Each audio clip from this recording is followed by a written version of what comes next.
লগতে গাঁওবুঢ়াৰ দৰমহা বৃদ্ধি, আমাৰ আশা অংগনবাড়ী দৰমহা বৃদ্ধি, তাৰ লগত বাণীকান্ত কাকতি কম্পিউটাৰ লিটাৰেচিত কাম কৰা লোকসকলৰ প্ৰতিও দৰমহা বৃদ্ধি। নমস্কাৰ বন্ধুসকল, কি খবৰ? আশা কৰোঁ ভালেই আছে।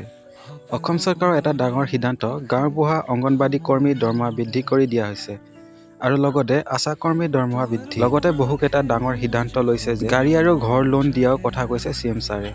বন্ধুসকল, কি সুবিধা দিছে এই ভিডিঅ'টোৰ জৰিয়তে চাওঁ। ভিডিঅ'টো চাই ভাল পালে লাইক এটাৰ লগতে চেনেলটো ছাবস্ক্ৰাইব কৰি দিব। BA পাছ কৰিলে মাহিলী পাব 2500 টকাকৈ। 1 বছৰলৈকে টকা পাই থাকিব ৰাজ্যৰ লাখ লাখ ছাত্ৰ ছাত্ৰী। মুখ্যমন্ত্ৰী ডাঙৰ বৃহৎ ঘোষণা।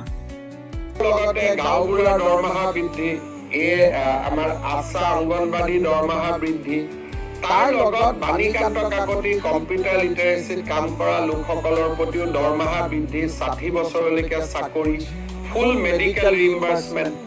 আমি ৰাইজে ভোগ কৰি থকা বহুতবোৰ সমস্যা, কৰ্মচাৰীসকলৰ OPS-ৰ সমস্যা, বহুতবোৰ সমস্যা আমি এই বাজেটৰ জৰিয়তে দূৰ কৰাৰ বাবে প্ৰচেষ্টা কৰিছোঁ।